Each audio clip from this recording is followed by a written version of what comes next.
Welcome back, and thanks for being here. On this channel, we start with real science, follow the evidence, and explore the mysteries that still don't have answers. If that's your kind of story, like, subscribe, and turn on notifications. Now, let's get into it. The date passes without ceremony. December 19th, 2025 arrives, holds the world's attention for a brief moment, and then recedes into the background of ordinary time. There is no flash, no sound, no visible marker in the sky. The object designated 3I Atlas does exactly what the most conservative predictions suggest. It approaches, arcs through the inner solar system, and continues on its outbound path. Telescopes track it. Ephemerides update smoothly. Headlines fade. To the casual observer, the story appears complete. A clean flyby with no consequences beyond a few lines in astronomical logs. Yet beneath that calm surface, the meaning of the passage begins to shift. Not because something dramatic occurs, but because something expected does not. There is no disruption, no fragmentation, no sudden change in brightness. The object remains intact, coherent, and precisely on course. In science, absence can be as meaningful as presence, and here, the absence of chaos becomes the first anomaly. The distance of closest approach is large by everyday standards, measured in hundreds of millions of kilometers, yet small by the scale of planetary motion. The object never threatens Earth. It never enters the realm of naked eye visibility. For the public, this distance translates into emotional safety, a confirmation that nothing is wrong. For astrophysicists, it translates into something else entirely. At that range, an interstellar object should still betray its nature through subtle instability. Heat from the sun should stress its structure. Tidal forces should exaggerate internal weaknesses. Outgassing should alter its spin. 3I Atlas does none of this in any dramatic way. Its light curve remains stubbornly consistent. Its trajectory, once corrected for known forces, continues to resist easy explanation. As the days after the flyby accumulate, a quiet recalculation begins. Data that was once considered routine is reopened. The emphasis shifts from spectacle to precision. Researchers focus less on where the object has been and more on how it behaves while leaving. Velocity becomes the central concern. 3I Atlas is not slowing down, it is accelerating. The increase is slight but measurable, beyond what gravity alone should provide. This is not unprecedented. Comets do this when volatile material heats and vents, producing a gentle thrust. Yet the timing matters. The acceleration persists longer than expected, and with a consistency that invites scrutiny. It does not resemble a chaotic release of gas. It resembles control. The flyby also reframes the timeline. Before December 19th, attention centers on approach and risk.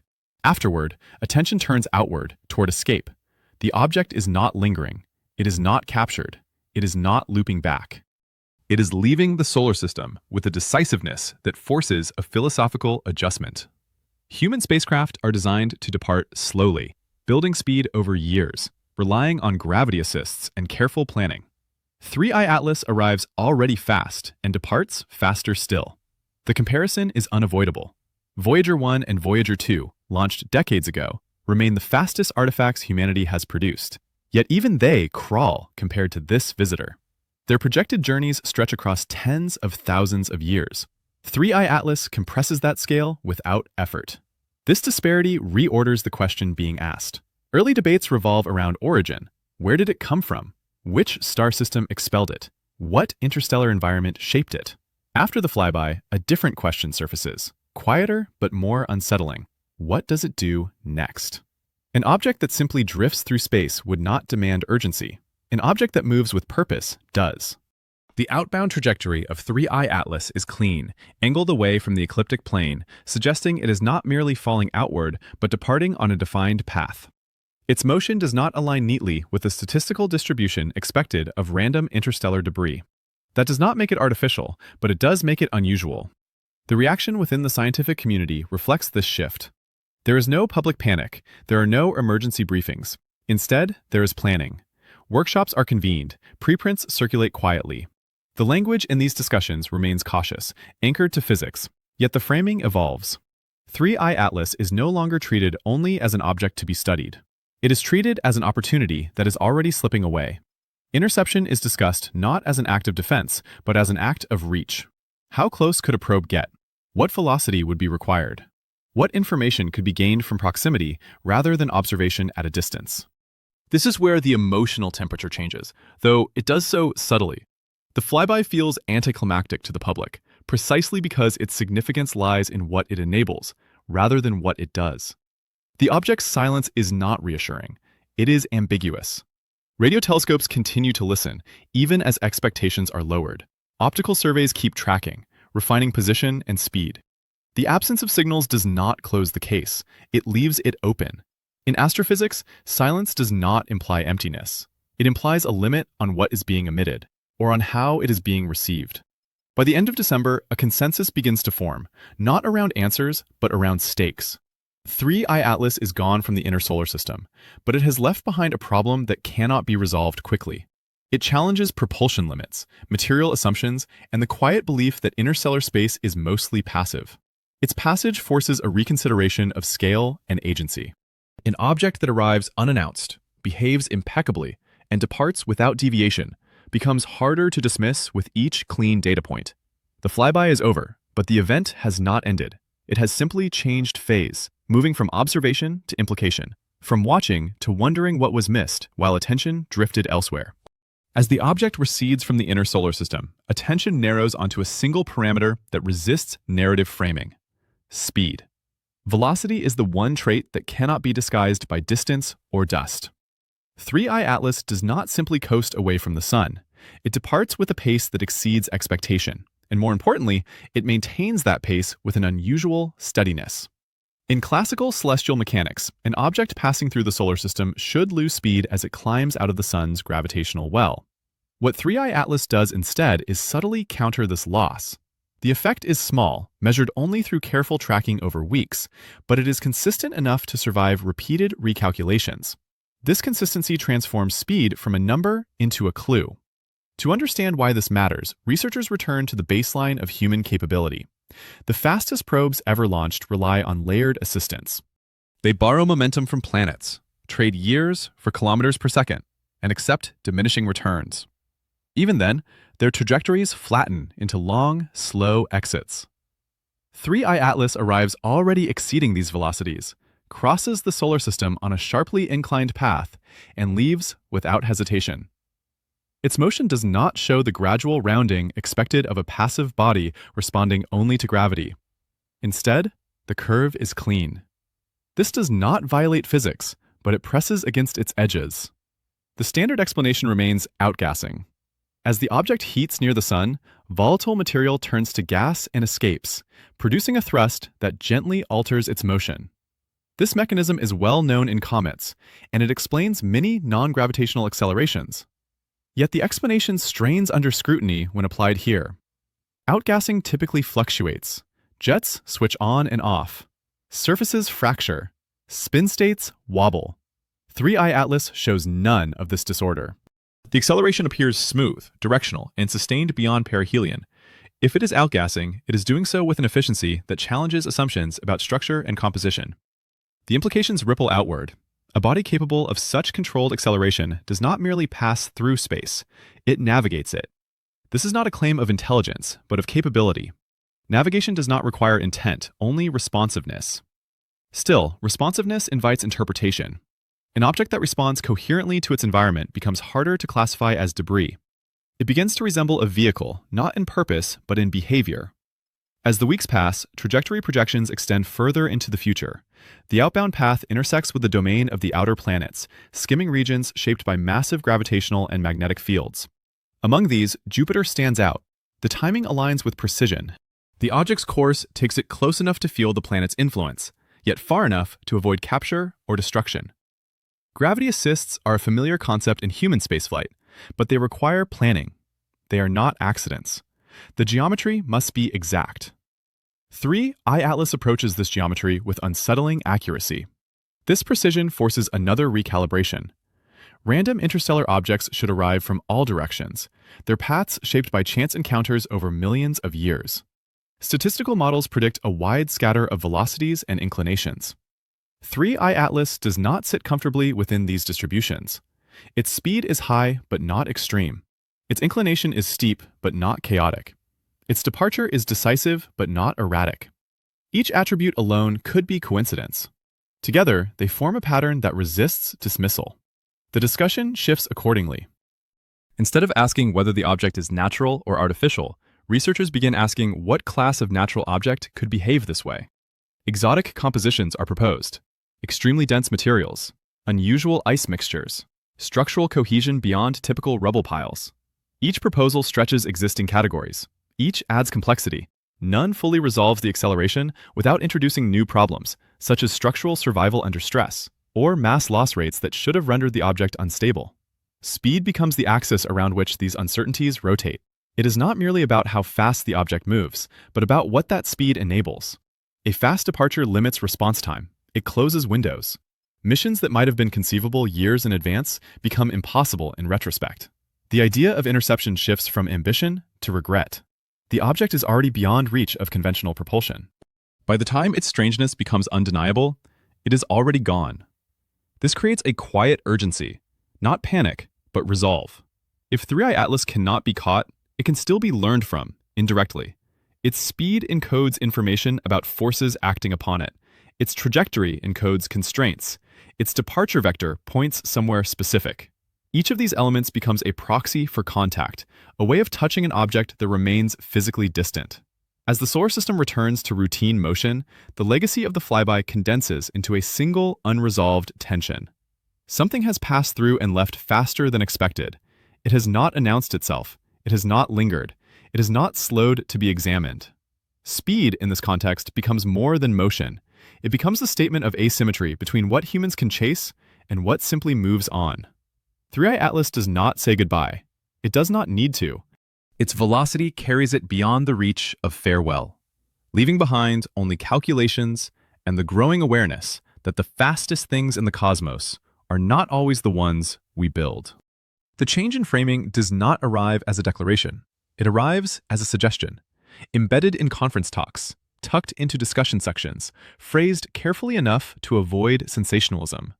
The idea is simple on its surface and destabilizing in its implications. If an object is already moving through interstellar space at a speed humanity cannot match, then the most efficient spacecraft ever conceived may not be one that is built from scratch, but one that is already passing by. This is the foundation of what becomes known as the hitchhiker hypothesis, and it grows not from optimism, but from limitation. Human propulsion has always been constrained by fuel. Every mission carries its own burden of mass, every kilometer per second paid for in chemical energy or years of planning. 3i Atlas carries no visible burden. It arrives with speed already accumulated, the result of a journey that may have taken thousands or millions of years. Whatever process accelerated it did so long before it entered the solar system. From a purely physical perspective, that stored momentum is a resource. The question is whether it can be accessed. The proposal is not to stop the object. That is impossible with current technology. Nor is it to land on it in any conventional sense. Matching velocity would require energies beyond chemical rockets and beyond what can be assembled on short notice. Instead, the concept revolves around contact without capture, tagging rather than boarding, interaction rather than control. The object becomes less a destination and more a carrier. This reframing draws attention because it bypasses the most stubborn barrier in space exploration: time. Voyager probes represent the upper bound of human achievement in speed, yet even they will take tens of thousands of years to approach the nearest stars. 3i Atlas compresses that timescale dramatically. Riding along with it, even in the most minimal sense, would extend humanity's reach by an order of magnitude without building a faster engine. It would turn interstellar space from an abstract distance into a long but conceivable trajectory. The suggestion carries a personal dimension as well. If physical payloads are too heavy, then information becomes the currency of choice. Data, biological samples, symbolic material. The concept of sending human genetic material outward, not as a living crew but as preserved information, surfaces in academic discussion. It is framed as poetic, but the poetry masks a technical realism. DNA is compact. It is resilient when properly shielded. It is a record of what humanity is, compressed into a form that could outlast civilizations. Attaching such a record to an interstellar object would be an act of participation rather than exploration. Yet the mechanics remain daunting. How does one interact with an object moving at tens of kilometers per second relative to Earth? Direct attachment is dismissed quickly. Even the smallest impact at that speed risks total destruction of both payload and target. The alternative strategies rely on indirect methods. High-powered lasers are proposed, not as weapons, but as tools. A focused beam could etch information onto the surface of the object, altering its reflectivity in a controlled pattern. It would be a message without mass, written at a distance. Another approach imagines extremely small interceptors, light enough to accelerate rapidly and resilient enough to survive collision. These would not land, they would embed. The physics resembles micrometeoroid impacts, scaled intentionally rather than randomly. The challenge lies in precision. The window for interception is narrow, and the margin for error smaller still. But the idea persists because it addresses a deeper constraint. If humanity cannot build a ship that leaves the solar system quickly, it can still leave something behind that does. This line of thinking alters the emotional register of the discussion. Fear gives way to calculation. The object is no longer just something to be watched or dismissed. It becomes infrastructure, not built by humans, but usable by them. This does not require the object to be artificial. It only requires it to be consistent. A river does not need to be intelligent to carry a boat downstream. It only needs to flow. At the same time, the hypothesis exposes an asymmetry. Hitchhiking implies consent is irrelevant. The object does not slow down. It does not adjust course for human convenience. Any attempt to use it must conform to its motion, not the other way around. This places humanity in a passive role, reacting to an opportunity that appears briefly and then vanishes. The tone of the proposals reflects this humility. They are framed as speculative not because they are fanciful, but because they are constrained by timing. As 3i Atlas moves farther away, the hitchhiker idea acquires urgency. The distance grows daily. The energy required to interact increases accordingly. What was theoretically possible during approach becomes impractical after departure. The hypothesis thus serves a dual function. It is both a suggestion for action and a measure of loss. It highlights what could have been done if preparation had preceded discovery. In this context, the object's silence takes on a different meaning. A carrier does not announce itself. It does not need to. Its value lies in motion, not communication. Whether 3i Atlas is natural or artificial becomes secondary to the realization that motion itself can be repurposed. The solar system, long treated as a closed neighborhood, is briefly revealed as a transit zone. Something passes through, and for a moment, it is possible to imagine riding along. Then the moment closes, leaving behind calculations, unrealized trajectories, and the quiet recognition that the fastest path outward may not be something humanity builds, but something it learns to recognize in time. As speculation about use and access grows, a quieter but more consequential revision unfolds in parallel. It concerns size. For months, estimates of 3i Atlas vary widely, shaped by incomplete data and assumptions inherited from familiar cometary bodies. Early interpretations allow for a large object, several kilometers across, its mass sufficient to explain both brightness and activity. Such dimensions make the observed behavior easier to tolerate. A large body can vent material without disintegrating. It can absorb stress. It can hide complexity within bulk. Then, a new synthesis of observations emerges, combining optical brightness, dust production rates, and the measured non-gravitational acceleration. The result is a smaller number, and its implications ripple outward immediately. The revised estimate places the nucleus at roughly 1 kilometer in diameter. On paper, this simplifies classification. A 1-kilometer object fits comfortably within known populations of comets and asteroids. It is not a planet killer. It is not a monolith. It should be fragile. It should be vulnerable. Yet, when this size is combined with the observed behavior, the picture fractures. A 1-kilometer nucleus venting enough material to produce the observed coma and tail should be shedding mass at a dramatic rate. Over the weeks surrounding perihelion, it should show signs of erosion, fragmentation, or, at the very least, a measurable change in shape or spin. None of this is observed. This contradiction becomes the focal point of discussion. Either the size estimate is wrong, or the assumptions about composition are incomplete. The data itself does not vanish under scrutiny. The acceleration is real. The brightness is real. The dust production is real. What fails is the expectation that a small body cannot maintain coherence under such conditions. This failure opens a narrow gap for interpretation, and within that gap, speculation takes root. One possibility is density. If 3i Atlas is composed of material significantly denser than typical cometary ice, it could withstand stresses that would tear apart a looser aggregate. This raises further questions. Dense materials reflect light differently. They store heat differently. They respond to thermal gradients differently. The object's observed reflectivity and thermal behavior do not rule this out, but they do not confirm it either. The idea remains plausible, but unproven. Another possibility concerns structure rather than material. A small object could remain intact if its internal cohesion is engineered rather than accidental. This does not require intelligence in the active sense. It only requires that the object was assembled or processed in a way that enhances strength. Layering, reinforcement, or unusual bonding could all contribute. Yet these concepts drift dangerously close to design, and the language around them remains careful. Researchers avoid implying intent. They focus instead on resilience. The most unsettling implication arises when the outgassing itself is reconsidered.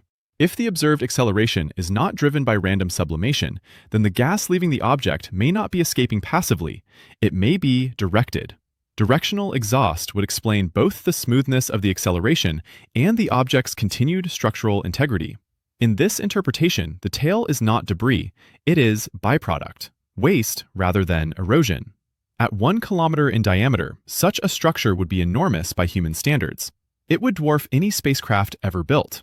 Yet in cosmic terms, it would remain modest, easily overlooked against the backdrop of interstellar distances. This duality amplifies the unease. The object is simultaneously too small to be reassuring and too robust to be comfortably natural. The size revision also reframes risk. Larger objects attract attention because of their destructive potential. Smaller ones pass quietly, dismissed as inconsequential. 3. I-Atlas occupies an ambiguous middle ground. It is small enough to be ignored by planetary defense frameworks, yet large enough to challenge material limits. This ambiguity allows it to slip through conceptual filters. It is not treated as a threat, but it is no longer easily treated as inert. As this realization spreads, the tone of analysis shifts again. Instead of asking what the object is made of, scientists ask what it can survive. Heat, stress, acceleration, radiation. 3. I-Atlas passes each test without visible degradation. The lack of fragmentation becomes evidence rather than absence. Each intact day strengthens the case that something about its construction or composition lies outside ordinary expectations. The implications extend backward as well as forward. If such objects can exist and persist, then the population of interstellar visitors may be more diverse than assumed. The solar system may have been traversed before by similar bodies, unnoticed or misclassified. 3. I-Atlas is only unusual because it is observed with modern instruments, its behavior tracked with unprecedented precision. The anomaly may not be singular, it may be representative. The 1 kilometer estimate does not close the mystery, it sharpens it. By narrowing the object's size, it removes one layer of ambiguity and exposes another beneath it. The physics becomes tighter, the margins for explanation shrink. What remains is a body that should not behave as it does, yet does so consistently. In science, this is not a conclusion. It is an invitation to look again, to question categories that once felt stable, and to accept that scale alone does not determine significance. 3. I-Atlas, reduced in size, grows larger in consequence. Composition is often treated as a comfort. If an object can be described in familiar chemical terms, it feels less alien, even when it arrives from beyond the stars. With 3. I-Atlas, composition becomes the opposite. Each identified molecule anchors the object more firmly in known cometary physics, yet the overall pattern of what those molecules are doing refuses to settle into a reassuring shape. The coma, the cloud surrounding the nucleus, is not merely decorative. It is the interface between the object and the solar system. It is where sunlight becomes heat, where heat becomes gas, where gas becomes motion. If the object's acceleration is the central anomaly, then the coma is the mechanism through which that anomaly expresses itself. Observations reveal signatures consistent with volatile release. Dust and gas stream outward, forming a tail that stretches away from the sun under the push of solar radiation and the solar wind. Within that material, spectral analysis identifies compounds that are not believably invented for drama because they are common in space chemistry. Cyanide-bearing molecules appear, including hydrogen cyanide, which, on Earth, is known for toxicity, but in space is a routine building block. This dual nature fuels public anxiety, yet the scientific view remains anchored. Hydrogen cyanide is found in comets, in molecular clouds, in the cold regions where planets form. Its presence does not imply intent, it implies chemistry. Still, chemistry is not only about what is present, but about how it behaves. The apparent production of dust and gas seems disproportionate to the smaller size estimate. A nucleus roughly 1 kilometer across should not be able to sustain such a strong coma without losing mass rapidly. In many comets, intense activity leads to fragmentation. Surfaces crack, weak structures fail, jets carve cavities. With 3I Atlas, the activity persists without the expected consequences. The tail remains. The nucleus does not visibly break apart. The coma does not abruptly collapse or flare in erratic bursts. The behavior appears steady enough to be modeled, and that steadiness is itself strange. At this point, the narrative splits into two plausible interpretations that both rest on the same observations. The first remains natural. 3I Atlas may contain unusually volatile rich material, perhaps trapped under a crust that regulates release. Instead of venting explosively, it may leak in a controlled fashion, maintaining thrust without catastrophic loss. This could happen if the surface is layered, if vents open and close in response to thermal cycles, if internal porosity distributes pressure. None of these require design. They require a particular history, a particular formation pathway, a particular kind of object that is rare but not impossible. The second interpretation stays hypothetical but cannot be ignored once raised. If the gas is not simply sublimation, it could be exhaust. In this framing, the observed molecules are not proof of propulsion, but they are compatible with it. Exhaust does not need to be exotic. A system optimizing for efficiency might use what is readily available. Volatile compounds, heated and expelled, could serve as reaction mass. A machine traveling between stars might not carry refined fuel in the way humans imagine. It might harvest ice and organics, heat them, and expel them. The resulting plume would look, in many respects, like a comet. The disguise would be unintentional if the mechanism is simply efficient. It would be deliberate if concealment is desired. The data alone cannot distinguish between these possibilities, but it does allow them to exist side by side. Fear attaches most readily to the idea of material reaching Earth. The coma contains chemicals that, in terrestrial context, sound threatening.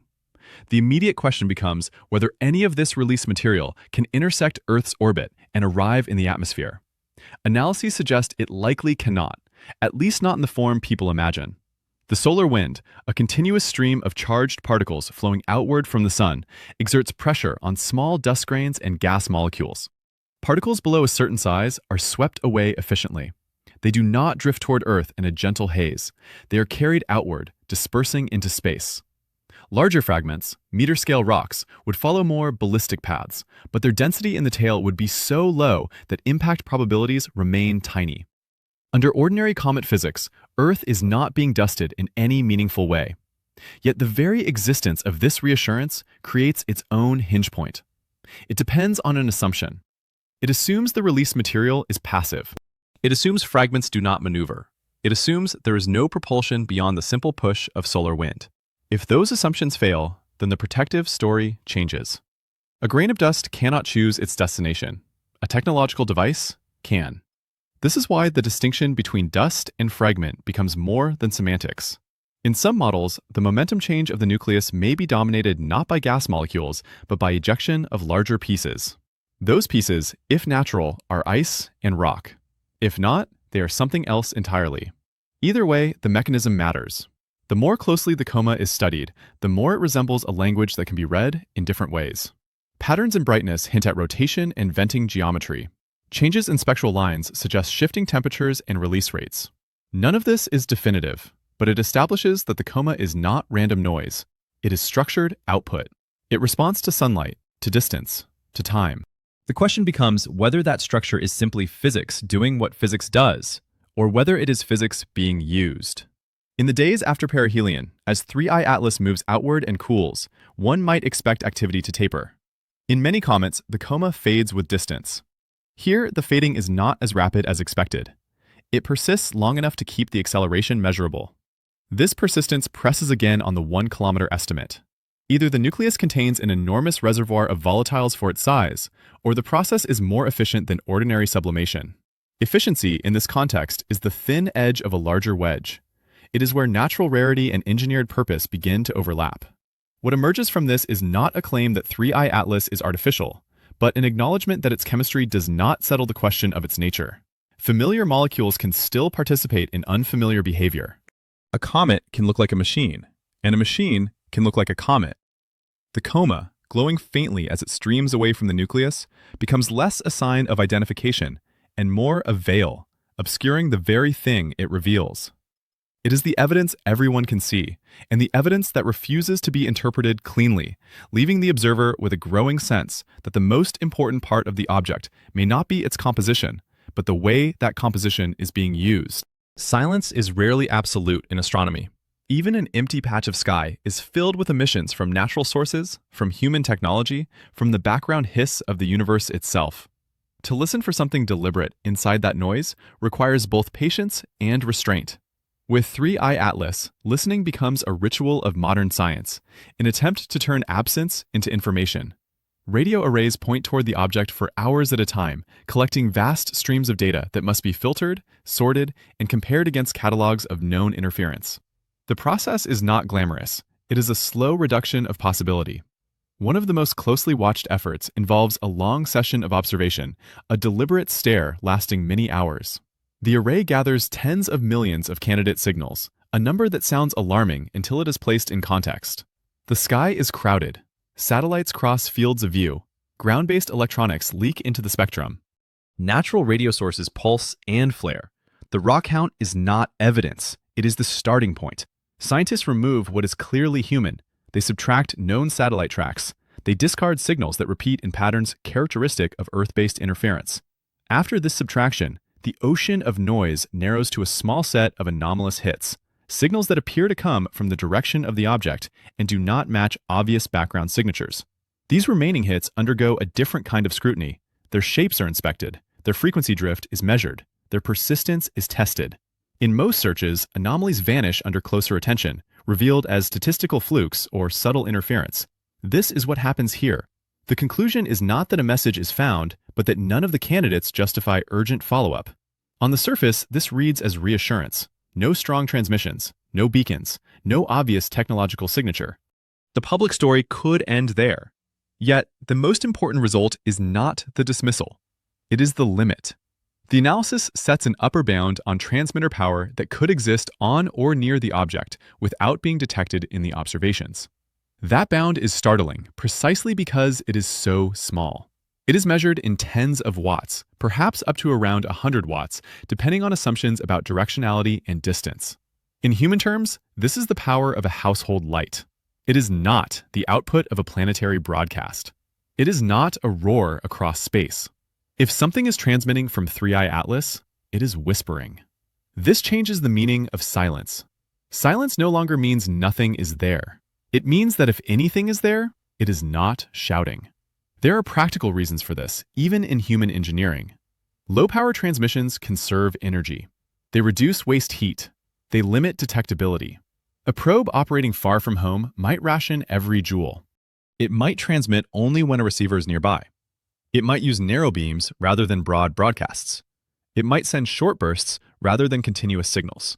These are not exotic strategies. They are efficient strategies. The implication is unsettling because it aligns with the trajectory.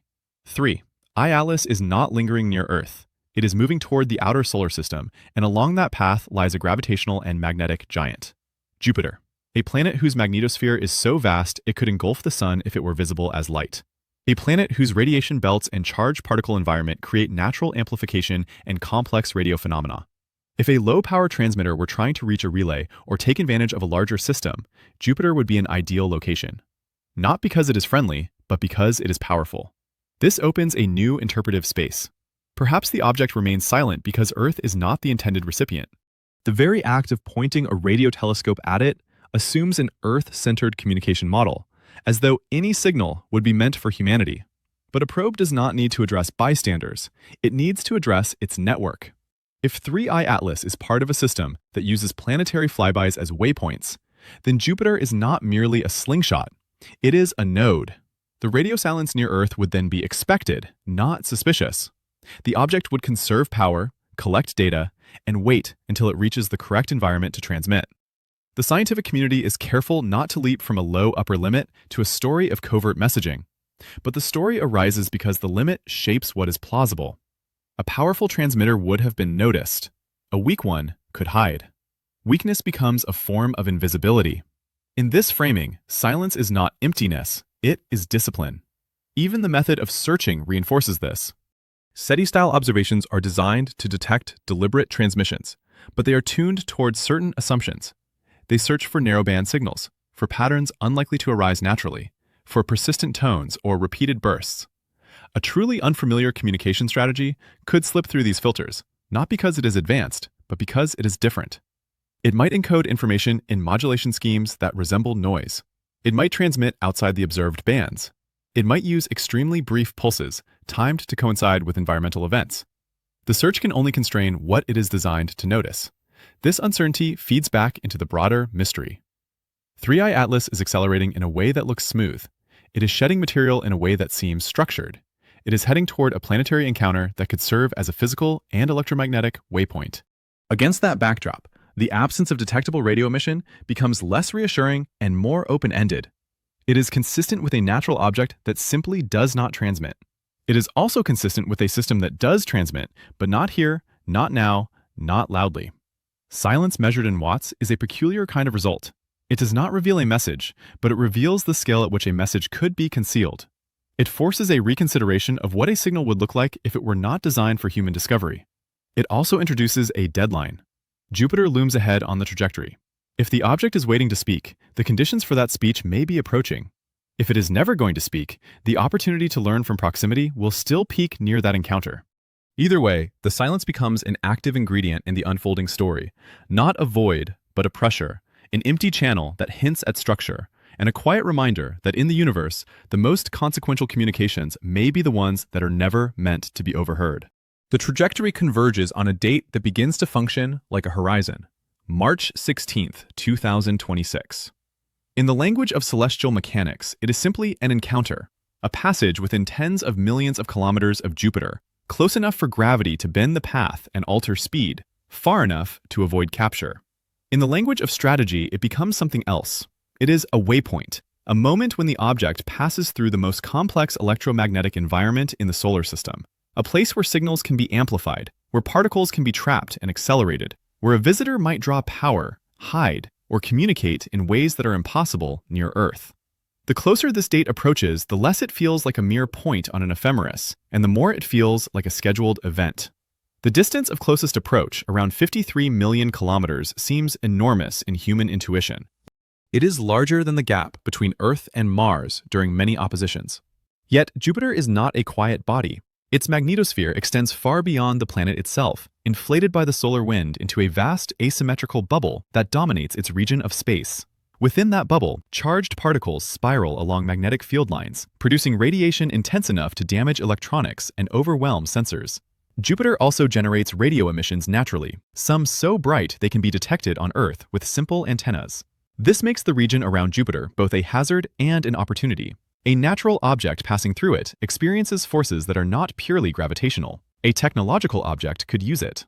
The encounter also forces a return to the earlier contradiction of size and control. Threading a trajectory that uses Jupiter's gravity efficiently is not impossible by chance, but it is statistically unlikely in a single observed case. 3. Atlas enters the solar system from above the plane of the planets, dives inward toward the Sun, passes the inner worlds at a safe margin, and then intersects Jupiter's domain with precision. It is not merely passing near Jupiter, it is arriving at the right time, from the right direction, at the right speed. In human terms, that is navigation. The non-gravitational acceleration becomes more unsettling in this context. If the acceleration were purely the random byproduct of outgassing, it would still alter the trajectory, but in a way that could drift. Small differences in jet direction, seasonal effects on the surface, or uneven heating could create dispersion. Instead, the observed acceleration appears to support the object's path, rather than disturb it. It is as though the extra push is aligned with the requirements of the encounter. This does not prove course correction, but it makes it plausible. A correction does not need to be large to be meaningful over millions of kilometers. A gentle, continuous thrust, maintained over weeks, can shift a miss into a hit. As March approaches, attention turns to assets already in the Jovian system. NASA's Juno spacecraft continues its long mission, orbiting Jupiter and sampling its magnetic field, atmosphere, and gravitational harmonics. Juno is not designed as a high-speed intercept platform. Its camera is aimed toward public engagement as much as scientific imaging, and its orbital geometry is defined by its own mission constraints. Yet, it exists in the right neighborhood. It is already inside the environment 3i Atlas will traverse. This proximity alters the listening problem. A low-power transmission that would be lost in noise at Earth could become detectable to an instrument much closer, even if that instrument is not optimized for the task. Nearness changes everything. This raises a peculiar tension between official expectation and private curiosity. Public statements emphasize limits. Juno cannot easily repoint. Tracking a fast-moving interstellar object is not part of mission design. Resources are allocated carefully. Yet the historical pattern of space exploration suggests something else. When the unknown enters the field of view, priorities shift. Not always publicly, not always cleanly, but inevitably. The possibility that an interstellar visitor is passing through Jupiter's domain is not merely a scientific curiosity. It is a once-in-a-lifetime alignment of mystery and opportunity. Even if Juno cannot image it, even if the geometry is poor, the desire to try will be difficult to suppress.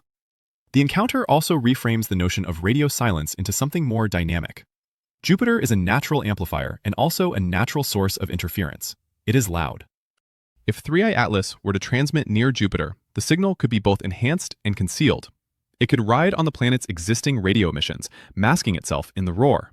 It could use the magnetosphere as a conduit, interacting with charged particles in ways that generate emissions without a conventional antenna. These concepts remain speculative, but they are anchored in known physics. Magnetospheres can couple with external objects. Io, Jupiter's volcanic moon, generates a current system that produces radio bursts detectable from Earth. An object passing through could, in principle, perturb that system, intentionally or unintentionally. This is where the gravity assist story begins to feel inadequate. Gravity assists are elegant, but they are also indifferent. Jupiter's pull does not care what passes by. It will bend the path of anything. Yet, the timing and context here introduce the possibility that bending is not the whole purpose. A rendezvous does not require slowing down to a stop.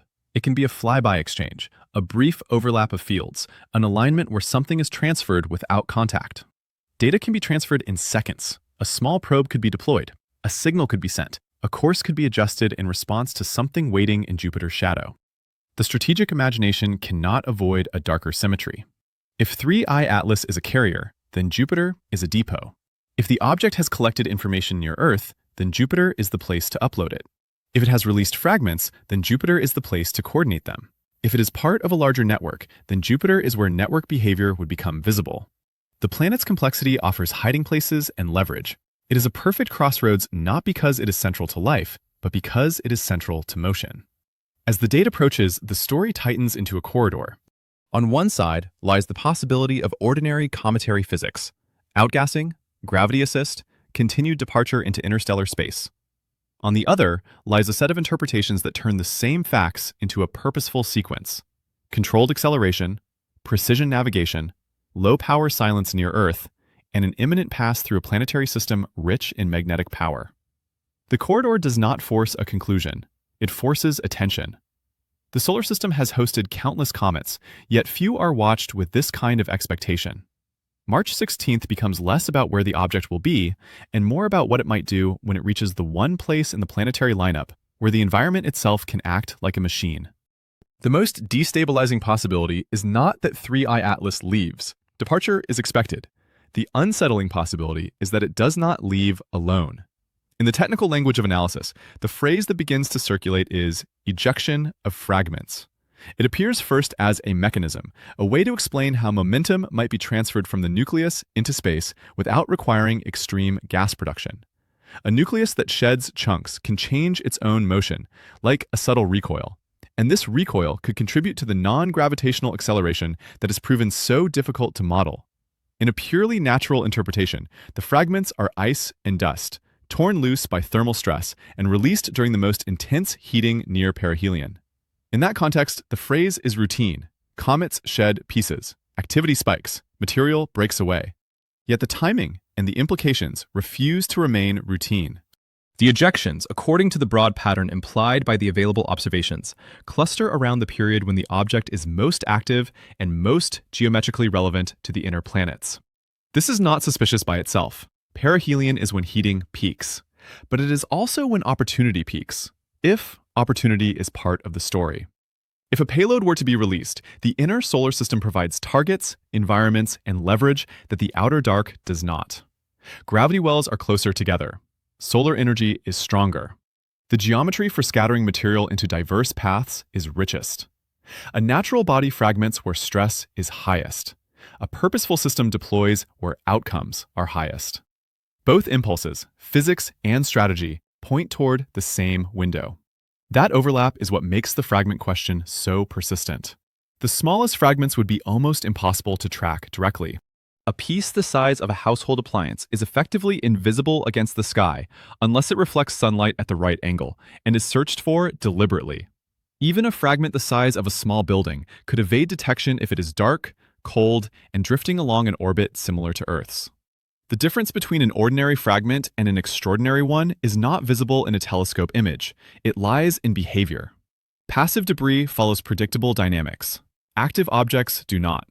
This is where the narrative begins to pick up signals from the edges of observation rather than the center. In the weeks following the flyby, reports of unusual fireballs begin to circulate. Meteor activity is not rare, and seasonal showers produce well-known surges that can look dramatic to the unprepared eye. The Geminids, for example, are one of the most reliable annual displays, and their peak occurs in mid-December. Yet some observers describe late events that do not fit the familiar pattern cleanly. Accounts emphasize slower apparent motion and warmer coloration, a detail that can have many explanations, including entry angle, composition, and atmospheric conditions. None of this proves anything about 3I Atlas. Still, the coincidence in timing and the human tendency to connect patterns ensure the reports are noted, especially when they appear alongside the fragment language in technical discussion. More intriguing than isolated fireballs is the idea of orbital similarity. Meteors associated with Earth's own debris environment often approach from characteristic directions. Their velocities are constrained by their parent bodies and by Earth's motion. When a meteor appears to be catching up rather than colliding head-on, it suggests an orbit that runs closer to Earth's own track. That is not impossible for natural debris, but it is also exactly the condition that would arise if fragments were released into nearby heliocentric space and allowed to drift alongside Earth. A cloud of small pieces could, over time, spread out, some descending into the atmosphere, others remaining aloft. The atmosphere becomes a filter that reveals only the pieces that intersect it. Everything else remains unseen. Alongside these observations, another class of anomaly enters discussion, more ambiguous and harder to verify. Aviation and maritime operations occasionally report transient navigation disruptions. Global positioning systems are robust but not immune to interference, and even small changes in ionospheric conditions can degrade signals. Solar activity, geomagnetic storms, and localized jamming all produce effects that can appear sudden and inexplicable to those experiencing them. Around the same period, scattered accounts describe brief losses of positioning log, particularly in regions where reporting tends to spread quickly through informal networks. The existence of such reports does not establish a cause. Yet the timing again becomes part of the texture of the mystery, not as proof, but as a pattern that invites careful separation of coincidence from connection. Satellite operators, unlike informal observers, live inside a regime where tiny changes matter. In low Earth orbit, atmospheric density is the difference between stability and decay. Drag increases when the upper atmosphere heats and expands, often driven by solar flux and geomagnetic disturbances. When drag changes unexpectedly, it is visible in orbital data, and that data is public enough to be noticed. Around the weeks after the flyby, some watchers note shifts in decay rates for certain satellites, interpreting them as evidence that something in the upper atmosphere has changed. The simplest explanation is space weather. The more speculative suggestion is particulate interaction, a thin dusting that increases drag in ways that could be subtle but measurable. Even this remains difficult to isolate because the upper atmosphere is a living boundary, constantly rising and falling with solar conditions. The fragment hypothesis, however, does not require a global atmospheric effect. A small number of fragments could produce localized phenomena. A fragment entering the atmosphere would create a fireball. A fragment skimming the upper layers could generate ionization trails and transient radio disturbances. A fragment that remains in orbit could, if it is active, influence its immediate surroundings in ways that masquerade as ordinary noise. Each of these possibilities remains uncertain. What matters is the shift in attention from the main object to what it may have released. The mother body is bright enough to track. The fragments are not. If the story contains something that stays, it is more likely to be found among the small and the quiet than in the large and departing. This introduces a new asymmetry. The main object draws telescopes and papers. The fragments, if they exist, draw inference. They are the pieces that could change the meaning of the flyby without ever being clearly seen. A natural fragment cloud would be a scientific curiosity, a rare chance to sample interstellar material, to compare it with local comets, to test models of organic chemistry in space. A technological fragment cloud would be something else. Not because it would need to be aggressive, but because it would imply intent to remain near Earth. Remaining is a stronger statement than passing. A visitor that leaves is transient. A visitor that drops something and departs is participating. The most cautious scientific posture treats the fragments as an open parameter. Models allow for them. Data hints at them. The sky, crowded with debris and noise, makes them difficult to confirm. Yet the idea persists because it resolves several tensions at once. It explains momentum transfer without requiring impossibly high gas loss from a small nucleus. It explains why the main object might remain radio quiet near Earth if its work is delegated. It explains why the story could continue even after the brightest body is gone. If something has been left behind, then the flyby is not the end of an encounter, but the beginning of a longer presence, hidden in the blind spots of ordinary monitoring. As Earth continues around the Sun, the window for noticing such remnants narrows and shifts. Geometry changes daily. Potential fragments spread out, their positions diverging from the main track. The search becomes less about looking at a single bright point, and more about watching for subtle irregularities, faint objects that do not quite behave like known debris, and transient effects that resist routine explanation. Nothing here demands alarm. Everything demands attention. The fragments, if they are real, do not need to announce themselves. They only need to persist long enough to be noticed. And in the silence after the flyby, persistence becomes its own kind of signal. The farther 3i Atlas travels, the more its meaning shifts from immediate event to long arc. An object that passes Earth at a safe distance is a local story. An object that leaves the solar system becomes a map. Its outbound direction, traced across months of precise tracking, points not to a single destination in any simple sense, but to a region of the sky, a corridor through the galactic neighborhood. In that corridor lies a familiar stellar grouping, one that is close enough to be studied in detail and old enough to carry a long history: the Hyades cluster. It is not a mysterious place in itself. It is an open cluster, visible from Earth, a gravitational family of stars moving together through the galaxy. But in the context of an interstellar visitor, it becomes a canvas on which possible origins and destinations are projected. Within that cluster, attention gathers around a particular star that feels almost designed for narrative tension because it is both ordinary and subtly exceptional: Epsilon Tauri. It is an orange giant, a star that has left the main sequence phase of life and expanded, its outer layers swelling as its internal fuel changes.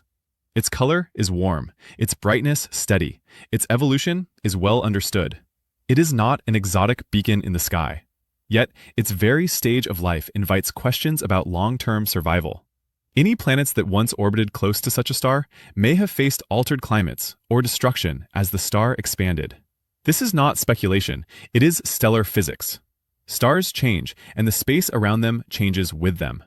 In the sample narrative, the suggestion arises that Epsilon Tauri may serve as a hub, a construction yard, a node in a network of transport objects.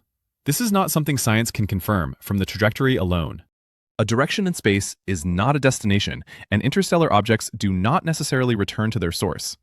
Still, the possibility persists because it connects two facts in a way that feels disturbingly coherent. First, 3i Atlas appears to navigate with unusual precision. Second, its path aligns with a region that contains a mature stellar system with known complexity. If a civilization were to build a long-range infrastructure, it would need stable stellar anchors. Stars and clusters share motion and relative proximity. They offer predictable neighborhoods. They could support routes that remain useful for millions of years.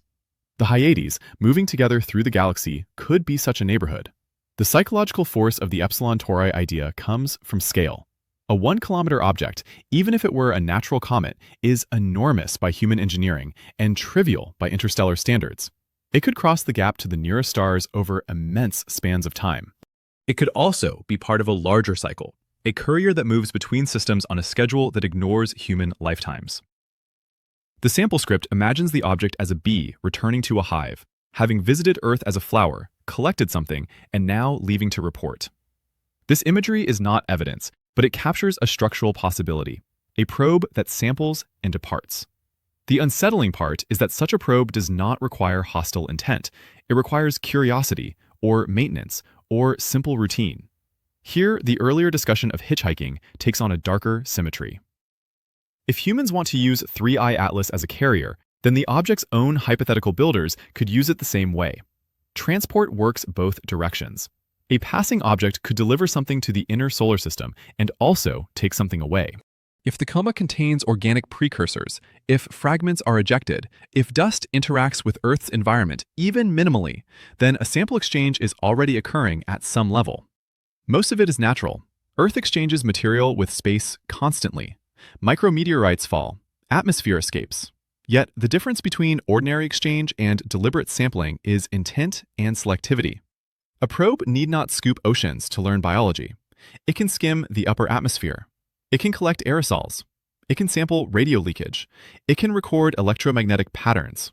These are the kinds of data that are abundant near a technological planet and absent elsewhere. The idea of selectivity leads back to the observed radio limits. A probe that listens does not need to transmit loudly. It can store, compress, and wait. If Jupiter is a relay point, then the outbound leg toward the Hyades becomes a delivery route. The sample script places the object's ultimate path toward Epsilon Tauri specifically, describing it as a system rich in materials. In reality, Epsilon Tauri is known to host at least one planet, and as an evolved star, it may have a complex debris environment. A debris disk, if present, would imply abundant small bodies, raw material for construction, and a history of collisions. Such environments are not rare, but they are useful. The long arc also reframes the fragment hypothesis in a new way. If fragments are ejected, they may not all share the same fate. Some may drift inward. Some may fall toward the sun. Some may be flung outward. A subset, if launched with the right geometry, could remain in the inner solar system while the main body departs. This division would resemble a mission architecture. A carrier releases local assets and continues on. It would also resemble natural fragmentation. Some pieces remain, others escape. Again, the difficulty is that both stories can fit the same observational hints. The difference would lie in whether the fragments demonstrate behavior inconsistent with passive debris, a question that remains unanswered because detection is so difficult. As 3i Atlas recedes, a new anxiety appears, quieter than fear of impact, but more persistent. It is the anxiety of irreversible export. If the object has collected anything of Earth, even in the form of data, then that data is leaving. There is no retrieval mission ready. There is no chase. The window for intercept closes quickly. This asymmetry drives interest in laser-based interaction, not only as a way to send a message, but as a way to mark the object, to modify its surface in a detectable way, to embed a signature that can later be recognized if the object is observed again in some distant future. A mark is not a conversation, but it is a trace. The Hyades direction becomes the backdrop for this sense of loss and possibility. On one hand, it offers a narrative destination, a place to project intent and return. On the other, it reminds observers that direction in space is not destiny. The object could pass through that region and never interact with anything. It could be on a path shaped by ejection from a star that no longer lies near its current line of travel. It could be a wanderer whose path crosses human attention by chance. Science must hold these possibilities open, resisting the urge to collapse uncertainty into story. Yet story persists because story is a way to organize stakes.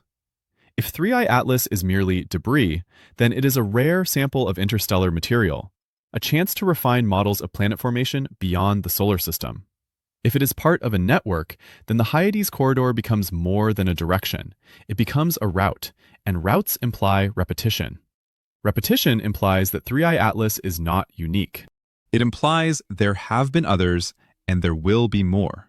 It implies that what appears as a singular event may be part of an unseen traffic pattern that crosses the solar system on timescales too long for human memory and too short for geological indifference.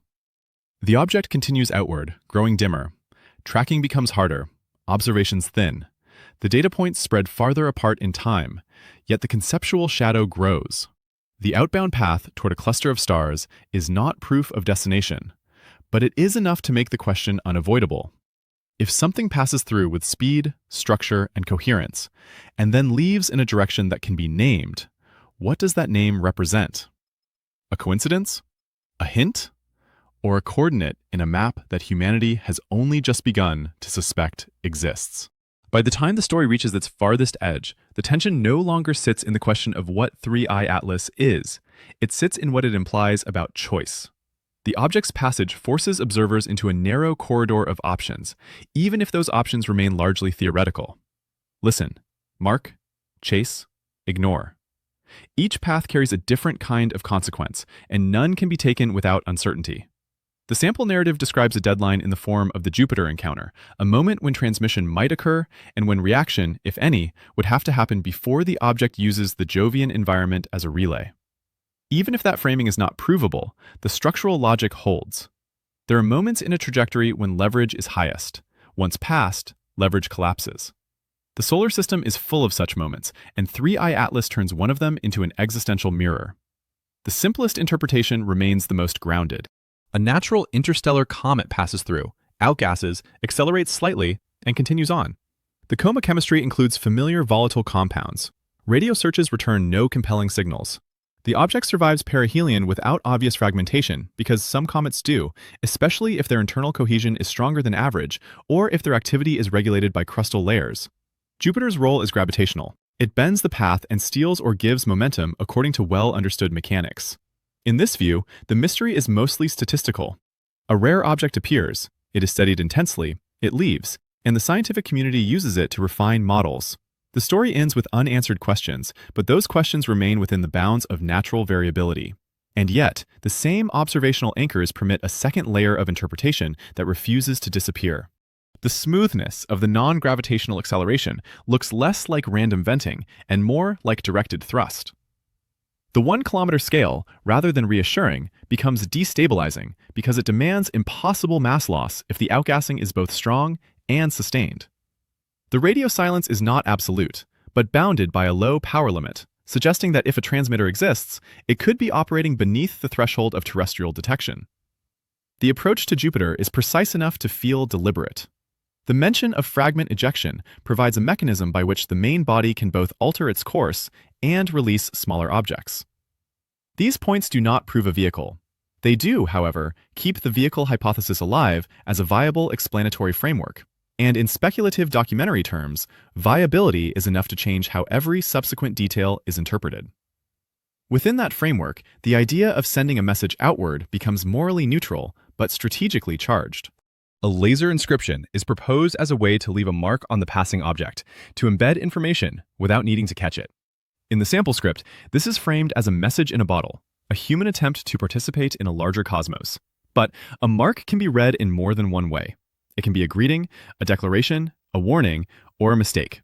It can also be an invitation, even if unintentional. The act of marking assumes that someone, somewhere, might later notice. That assumption is not required for the act to be meaningful, but it is often the hidden reason the act is attempted at all. The darker symmetry appears when the object is treated not as a passive carrier, but as a courier that is already collected. If 3-eye atlas samples the upper atmosphere, records radio leakage, or captures dust signatures, then it carries information away, regardless of what humans do. In this case, humanity is not deciding whether to announce itself. It has already been announced by its own emissions, by its chemical signature, by its technological noise. The only decision left is whether to respond. A response could be an engraved mark, or a deliberate transmission. It could also be a physical action, an attempt to alter the object's behavior, to disrupt its presumed mission, or to prevent it from reaching a hypothetical relay point. This is where the narrative brushes against the idea of weaponized capability. A high-powered laser array designed for propulsion concepts could, in principle, be used as a tool of interference. Heating a surface, dazzling sensors, altering spin, even forcing localized sublimation, all sit within the broad domain of laser interaction. None of this is simple. None of it is publicly confirmed. Yet the mere plausibility creates a quiet tension between exploration and defense. A technology meant to reach the stars can also be used to deny access. The irony is sharp, even without emphasizing it. The same beam that could write a message could also erase evidence. If fragments exist, the stakes become more complicated. Destroying or disrupting the main body would not necessarily end whatever process is underway. Smaller objects, if deployed, could continue independently. They could be passive, drifting until they burn in Earth's atmosphere or settle into distant orbits. Or they could be active in ways too subtle to be immediately noticed. The fragment hypothesis thus functions like a trapdoor under both reassurance and fear. If the main object is natural, fragments are harmless debris. If it is not, fragments are the part of the mission designed to stay.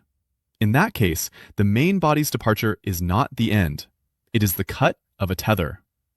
The destination question returns here with renewed force. The Hyades corridor and the association with Epsilon Tauri remain speculative. Yet, they act as a focal point for imagining a network. Networks are not built for one use. They are built for repeated movement, for reliability, for efficiency over time. If 3I Atlas is part of such a system, then the solar system is not an isolated stage. It is a waypoint on a route that exists regardless of human awareness. The implication is not immediate invasion or immediate contact. The implication is traffic, a kind of cosmic logistics that operates on scales of years, decades, centuries, and more, intersecting worlds briefly and moving on.